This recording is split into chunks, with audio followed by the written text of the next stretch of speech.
हो। मैं संघ प्रचारक रामकेवल विश्वकर्मा बोल रहा हूँ। मैंने अपने टॉयलेट के लिए क्या आवेदन किया था, मीना वाइफ ऑफ विनीत कुमार, और आवेदन की तारीख है 10/12/2024 और एप्लीकेशन नंबर है, आवेदन नंबर है 2357383859। और उसके बाद मैं कई बार कई चक्कर काटा, लेकिन मुझे आश्वासन के सिवा और कुछ मिला नहीं। बाद में ये पता चला कि इसकी जो वैलिडिटी होती है वो मात्र 90 दिन होती है या 6 महीना होती है। चलिए, वो भी ख़त्म हो गया। पता नहीं कितने पेट्रोल लग गए हमारे, कितने किराए लग गए, और हुआ कुछ नहीं, सिर्फ मीठी मीठी बातें आई और इसके अलावा कुछ हुआ नहीं। और नहीं तो मजाक किया गया कि अरे अब तो आपका डेट ही ख़त्म हो गई। फिर उसके बाद मैंने अपने नाम से आवेदन किया, रामकेवल विश्वकर्मा, जिसका अभी पेपर तो नहीं है, लेकिन एक लेटेस्ट मैं आपको सीएम का लेटेस्ट वो दिखा देता हूँ, जिसका नंबर है आवेदन संख्या 926188000809, और ये 9/1/2026 का आवेदन है मेरा लेटेस्ट। उसमें भी यही आश्वासन मिला कि आप इंतज़ार कर लीजिए, आपका काम हो जाएगा। लेकिन अभी तक न कोई फ़ोन है, ना ही कोई बातचीत है। हमने जिस वक्त अपना टॉयलेट का प्रारंभ किया था उस वक्त मैं दिखा भी दिया था, और मेरे घर का पोजीशन देखिए, अभी तक प्लास्टर भी नहीं हुआ है। एक साला मेरा खेत है वो भी गिरवी में पड़ा हुआ है, और ये सब कहते हैं अरे भाई तुम तो बहुत ऊंचा काम करने वाले। भाई जब थे तब थे। अब उधर नोटबंदी हुई, उसके बाद कोरोना हो गया, इससे हमारी बर्बादी बहुत ज़्यादा हो गई, और मैं इस वक्त अपने पैतृक गाँव में हूँ, और हमारे कहने का कोई फ़र्क पड़ ही नहीं रहा। इसलिए मैं चाहूँगा कि हमारे अधिकारी वर्ग हमारे टॉयलेट का भुगतान कराएं, और मैं अपेक्षा रखूँगा कि अगर ये लोग नहीं करते हैं तो हम ये भी नहीं चाहेंगे कि भाई किसी बहुत ही छोटे से काम के लिए और व्यक्तिगत काम के लिए एक बड़े अधिकारी को अप्रोच किया जाए। ये कोई बात नहीं है। इसमें हमारी सरकार, हमारे योगी जी और दोषी पाए जाते हैं और उनको बदनाम किया जाता है, जबकि काम तो नीचे के लोगों को ही करना होता है। इसके पहले मेरा आयोजन है, मेरी नातिन है जिसका नाम है अनन्या, और वाइफ ऑफ विनीत कुमार, मीना के नाम से एक आवेदन है, जो आज 3 साल से मैं रगड़ रहा हूँ, क्योंकि वो बच्ची पैदा हुई दिल्ली में। कहते हैं आपका तो जन्म प्रमाण पत्र जो है वो दिल्ली से बनेगा। इन लोगों ने हमको ये कहा कि आप नोटी में जाइए, नोटी बनवाइए, और एसडीएम के माध्यम से आप सिस्टम से आइए। मैं चला गया वहाँ स्टाम्प पेपर लेकर, और एसडीएम से उसकी साइन कराकर, और सिस्टम के मुताबिक मैं सचिव के टेबल पर ले आके रख दिया।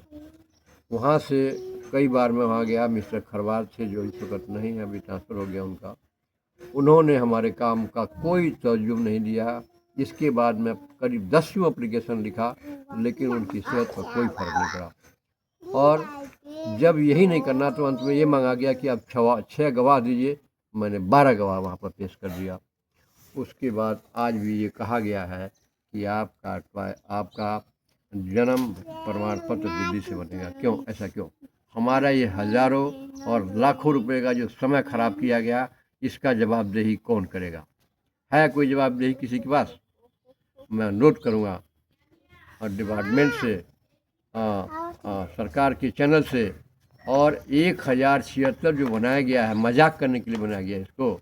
हमने कई बार उनको आवेदन किया, लेकिन उन्होंने कहा हमने दे दिया आपको, अब हमारी बात से खुश है। अरे भाई खुश, वो चैनल ही बनाया गया है कि पब्लिक की सुनवाई को सुना जाए और उसको समाधान किया जाए, लेकिन उस पर कुछ भी विचार नहीं हुआ। एक आवेदन और भी है मेरा, जो 1076 पर है। एक ऐसी अपिया औरत। अच्छा, ये बताइए कि मान लीजिए किसी की भी भारत वर्ष का अगर नागरिक है, वो कहीं घूमने चला जाता है, अगर औरत वो प्रेग्नेंट है, उसको बच्चा अगर मान लीजिए गोवा में हो जाता है, तो क्या उसका प्रमाण, क्या वो भारत का नागरिक नहीं है? ऐसा कोई सुप्रीम कोर्ट में ऐसा कोई ला ही नहीं है। बच्चा जहाँ उसका पैतृक घर होगा वहीं से उसको इशू किया जाएगा। ये मैं चैलेंज के साथ कर रहा हूँ। ये लोग कहते नहीं, जहाँ बच्चा पैदा हुआ, अब गोवा में पैदा हो गया या मान लीजिए उड़ीसा में पैदा हो गया या कलकत्ता में पैदा हो गया, तो क्या वहाँ से इशू किया जाएगा? ये क्या जवाब है ये? मैं तो इस बात से बहुत ही आहत हूँ। और जब तक हमारी ये मान लीजिए नतनी है जिसका नाम अनन्या है, उनकी माता का नाम मीना है और उनके फादर का नाम है विनीत कुमार, और मैं बहुत ही परेशान हूँ। ना उसका एडमिशन हो सकता है, ना ही उसका कोई सुकन्या का ऐसा कोई खोल सकता है, ना ही उसका आधार बनेगा जब तक उसका जन्म प्रमाण पत्र नहीं बनेगा। इसके लिए मैं क्या करूं? मैं तो बेहद परेशान हूं, क्योंकि उसकी उम्र लगभग इस वक्त जो जन्म है वो 23 नवंबर 2020 का है। अभी वो 6 साल की होने जा रही है और मैं अभी स्कूल में जा रहा हूं। वहां से मिलता है, जवाब मिलता है कि भैया जन्म प्रमाण पत्र लेके आइए, और वो अभी तक नहीं बना। मैं अनुरोध करूँगा कि तुरंत इसको बना के इशू किया जाए। हाँ, मेरे शौचालय का पैसा मेरे घर दिया जाए। ये 2 साल से दौड़ते दौड़ते लिखते लिखते मैं परेशान हो गया हूँ और मेरे पास कर्जा हो गया जिससे कि भुगतान नहीं कर पा रहा हूँ। टॉयलेट तो मैंने बना लिया कर्जा वर्जा लेकर, लेकिन अभी तक उसका भुगतान नहीं हुआ। क्या यही हमारे देश की दशा है? जबकि मैं एक संघ प्रचारक हूँ, मैं देश का रक्षक भी हूँ। लोगों को सलाह देता हूँ कि आप लोग अपने आप में एक समरसता रखिए। क्या हमारा देश ऐसी विकास करेगा? क्या हमारे देश के नागरिक इसी तरीके से विकास करेंगे? ऐसी होगा हमारे देश का विकास जब हमारे कर्मचारी, इसको सरकार तनख्वाह देती है, सैलरी देती है, भत्ता देती है, सब कुछ सुविधा देने के बाद पब्लिक को क्या मिला? पब्लिक को क्या मिला है? हमारा दुर्भाग्य है। और खैर, मैं संघ प्रचारक होने के नाते बड़े गर्व के साथ कहते हैं कि मैं भारतवर्ष में पैदा हुआ। ये हमारा सौभाग्य है, जहाँ गंगा माँ है, जहाँ जहाँ जहाँ कृष्ण पैदा हुए, जहाँ राम पैदा हुए, जहाँ सती अनुसुईया पैदा हुई, जहाँ इतने इतने वीर शहीद पैदा हुए।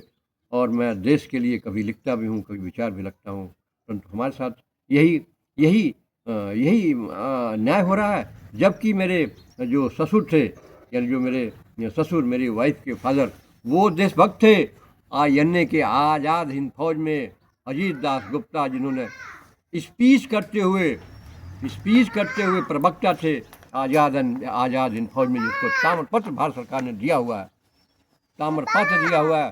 वो मेरी वाइफ थी। और क्या उनके साथ यही सलूक किया जा रहा है? जो देशभक्त, जिनको सरकार ने एरियल भेजा था 3 लाख रुपए, उन्हें रिजेक्ट कर दिया कि नहीं, हम देशभक्त हैं। क्या देशभक्त के परिवार को ऐसी बात होना चाहिए? और अब मैं क्या बोलूं? बोलने के लिए कुछ है नहीं, बाकी प्रशासन जाने क्या करना क्या नहीं करना। Thank you.